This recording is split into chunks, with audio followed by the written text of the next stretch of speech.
लोग चीनी निगरानी के प्रति जाग रहे हैं। टिकटॉक आपकी जासूसी कर रहा है, लेकिन वीचैट और भी खतरनाक है।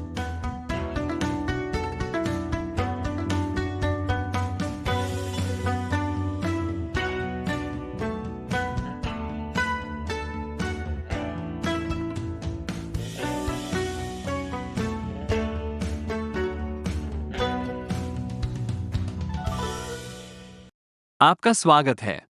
मैं क्रिस चैपल हूं।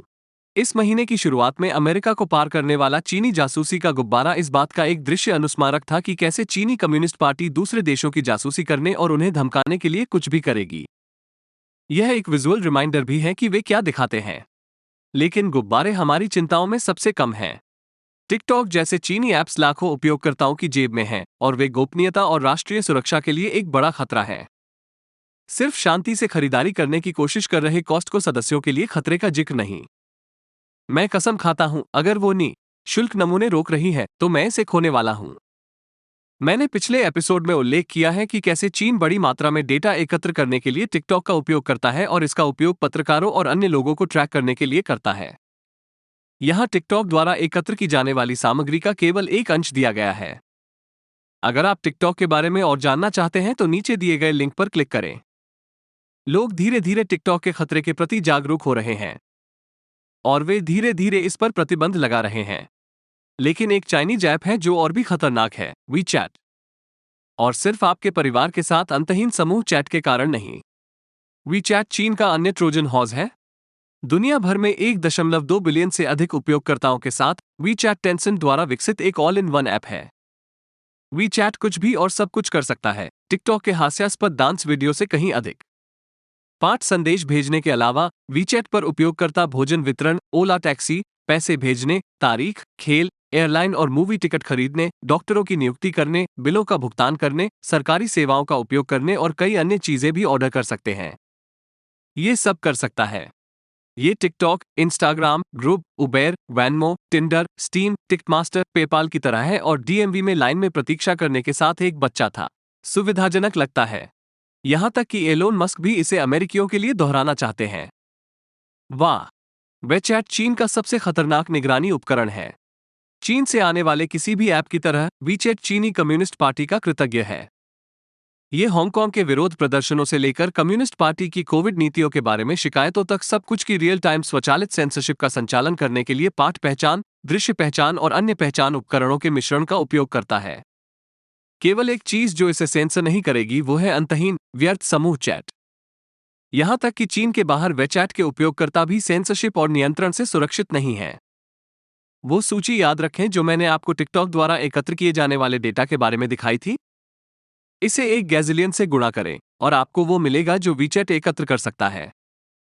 वीचैट के लिए कुछ भी तालिका से बाहर नहीं है, खासकर तब जब इसमें उन सभी चीजों का रिकॉर्ड होता है जिन पर लोग पैसे खर्च करते हैं। यह एक ऑल इन वन ऐप होने का फायदा है। टिकटॉक की तुलना में वीचैट चीनी कम्युनिस्ट पार्टी को लोगों पर अधिक लाभ देता है। वीचैट ये भी जानता है कि आपने वास्तव में उस भयानक नृत्य के लिए कई पाठों के लिए भुगतान किया है जिसे टिकटॉक पर 0 लाइक्स मिले हैं। ये और भी शर्मनाक है। और फिर मान लें कि आप वीचैट पर हैं। आप इसे हर चीज के लिए इस्तेमाल करना शुरू कर दें। और अब क्या होगा यदि वे सभी सुविधाएं छीन ली जाए? यदि आप चीन में हैं तो कठिन भाग्य। बहुत कम विकल्प हैं। विदेशी ऐप्स पर प्रतिबंध लगा दिया गया है और बहुत से लोग इन दिनों चीनी भाषा में पाठ या इमेज का उपयोग नहीं करते हैं। ये कई चीनी उपयोगकर्ताओं के लिए एक सामाजिक मौत की सजा है। वीचैट चीनी समाज और बुनियादी ढांचे में इतना उलझा हुआ है कि आप इसके बिना चीन में मुश्किल से काम कर सकते हैं। इसलिए कोई भी प्रतिबंध या वीचैट पर प्रतिबंध लगाने की धमकी चीनी नागरिकों को सामान्य जीवन जीने से रोकेगी। तब वीचैट से प्रतिबंधित होने का अर्थ है एक डिजिटल गैर व्यक्ति बनना। स्वास्थ्य क्यूआर कोड से लेकर ऑनलाइन सब्सक्रिप्शन तक उनके खातों से जुड़ी डिजिटल सेवाओं तक पहुंच अवरुद्ध है। महान पालन पोषण। एक बार प्रतिबंध लगने के बाद लोगों को फिर से सामान्य रूप से समाज में कार्य करने के लिए क्षमा मांगने के लिए मजबूर होना पड़ता है। चीन के अंदर लोगों को नियंत्रित करने के लिए यह एक जबरदस्त टूल है, लेकिन यह चीन के बाहर के लोगों को भी नियंत्रित कर सकता है, यहां संयुक्त राज्य अमेरिका में भी। मैं ब्रेक के बाद समझाऊंगा। वापसी पर स्वागत है। वीचैट ने खुद को चीन में रहने वाले लोगों के लिए अपरिहार्य बना दिया है और ऐसा करते हुए बड़ी मात्रा में डेटा एकत्र करता है। इसके बिना लोग समाज में कार्य नहीं कर सकते। यहां तक कि टिकटॉक भी लोगों के जीवन में इतना जरूरी होने का दावा नहीं कर सकता।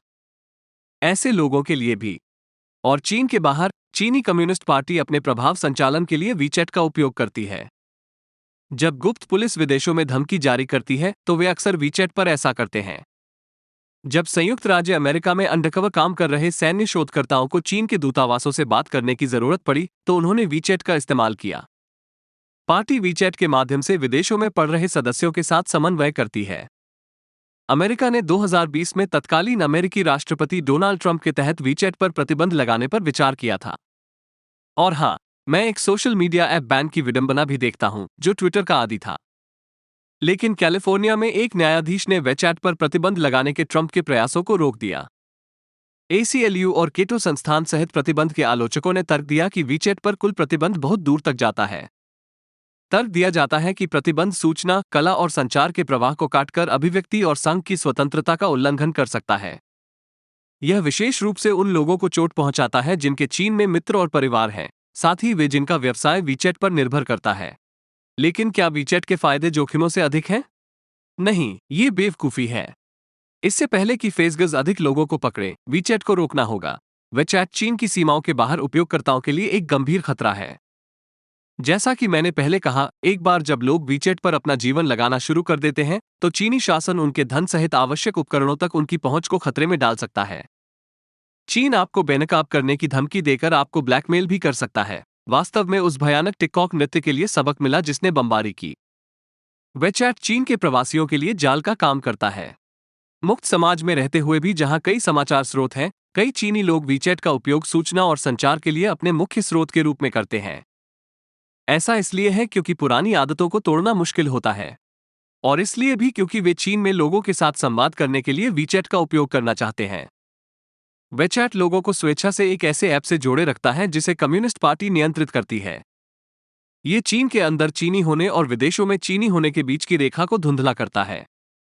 इसके कई परिणाम होते हैं। एक के लिए, वीचैट स्व सेंसरशिप को प्रोत्साहित करता है क्योंकि आप अवरुद्ध नहीं होना चाहते हैं, है ना? तो अब स्व सेंसरशिप गहराई से जुड़ा हुआ व्यवहार बन सकता है, यहां तक कि उन देशों में भी जो मुक्त भाषण की अनुमति देते हैं। इसलिए वीचैट केवल चेहरे को गले लगाने जैसा नहीं है। यह एक फेस ग है जो आपको चीन के मैट्रिक्स में फंसा देता है। यार, उन्होंने मेरी 2 पसंदीदा विज्ञान 5 फ्रेंचाइजी को मिला दिया और उन दोनों को बर्बाद कर दिया। धन्यवाद, CCP। वीचैट लोगों को उन चीजों को भूलने के लिए भी प्रोत्साहित करता है जो CCP नहीं चाहता कि आप याद रखें। वीचैट किसी भी बाहरी लिंक, गूगल जैसे पोस्ट को इंडेक्स करने या यहां तक कि इंटरनेट पर किसी भी चीज से लेखों को लिंक करने की अनुमति नहीं देता है, यहां तक कि लेखक के पिछले काम को भी नहीं। इससे कोविड के इतिहास को फिर से लिखना और चीन की उस पर प्रतिक्रिया जैसी चीजों के लिए बहुत आसान हो जाता है। आप जानते हैं कि कितने लोग सिनाबाद अभिनीत एक जिनी फिल्म को याद करते हैं जो कभी अस्तित्व में नहीं थी? यह ऐसा है जैसे CCP ने देखा और सोचा, क्या होगा अगर हम मंडेला प्रभाव पैदा कर सकें? लेकिन जानबूझकर, आपकी इच्छा मेरे लिए हुक्म है।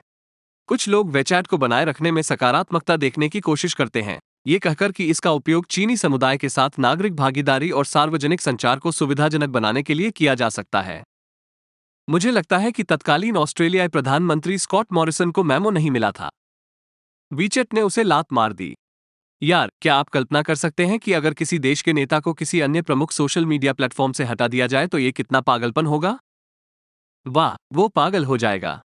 लेकिन जब तक लोग वीचैट पर निर्भर रहेंगे, चीनी समुदाय के भीतर संचार की निगरानी चीनी कम्युनिस्ट पार्टी द्वारा की जाएगी। और पार्टी सूचना एकत्र करने के लिए वीचैट का उपयोग करेगी। कुछ लोगों को पहले से ही सरकारी उपकरणों से कम वीचैट पर प्रतिबंध लगाने का मेमो मिल रहा है। इसे ओहियो राज्य के साथ साथ उत्तरी कैरोलिना में प्रतिबंधित कर दिया गया था।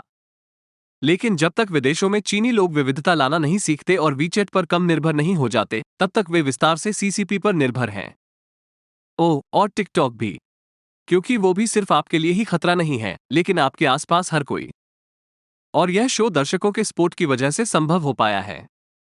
इसलिए मेरे सभी अद्भुत प्रशंसकों के लिए धन्यवाद के रूप में, जो क्राउडफंडिंग वेबसाइट पेट्रन या विशेष सोशल मीडिया प्लेटफॉर्म लोकल के माध्यम से बिना सेंसर के चीन का समर्थन करते हैं। मैं आपके एक प्रश्न का उत्तर दूंगा। पर रिचर्ड वालबर्ग पूछते हैं, बहुत से नए फोन पहले से स्थापित टिकटॉक के साथ आते हैं, क्या यह आपके फोन को जासूसी से बचाने के लिए पर्याप्त रूप से अनइंस्टॉल कर रहा है, या क्या आपको अपनी गोपनीयता सुनिश्चित करने के लिए अतिरिक्त कदम उठाने होंगे? अच्छा सवाल, रिचर्ड। यदि आप टिकटॉक को हटाना चाहते हैं तो आपको पहले अपना खाता हटाना होगा ताकि आपका डेटा समाप्त हो जाए। हालांकि निश्चित रूप से सीसीपी आपके सभी पुराने डेटा का बैकअप रख सकता है, जिसमें वे शर्मनाक वीडियो भी शामिल हैं। फिर आपको अपने मोबाइल फोन से टिकटॉक ऐप को भी डिलीट करना होगा। लेकिन भले ही आप अपना खाता और ऐप हटा दें, सीसीपी अभी भी संभावित रूप से आपको ट्रैक कर सकता है। ऐसा इसलिए क्योंकि अगर किसी भी समय आपके फोन में टिकटॉक इंस्टॉल हो जाता है तो टिकटॉक आपका आईएमईआई नंबर ले लेगा। यह एक कोड है जो आपके सिम कार्ड द्वारा आपकी पहचान करता है। आपके आईएमईआई नंबर का उपयोग करके सीसीपी आपके नाम को आपके फोन से जोड़ सकता है और फिर आपके फोन को ट्रैक कर सकता है। इसलिए उसे रोकने का एकमात्र तरीका एक नया सिम कार्ड प्राप्त करना है। तो अपने स्थानीय टी मोबाइल स्टोर पर जाएं या जो भी वाहक आप उपयोग करते हैं और उनसे एक नया सिम कार्ड मांगें। हो सकता है कि आप एक नया फोन नंबर भी प्राप्त करना चाहें, क्योंकि सीसीपी अभी भी आपको संभावित रूप से ट्रैक कर सकता है। और यह केवल टिकटॉक पर ही नहीं बल्कि वीचैट सहित सभी चीनी ऐप्स पर लागू होता है। आपके प्रश्न के लिए धन्यवाद, रिचर्ड। पैट्रियन में हमसे जुड़ें और प्रति एपिसोड $1 या उससे अधिक का योगदान दें। शो में आपके सवालों के जवाब देने सहित आपको बहुत सारे शानदार भत्ते मिलेंगे। patreon.com/China Uncensored देखें।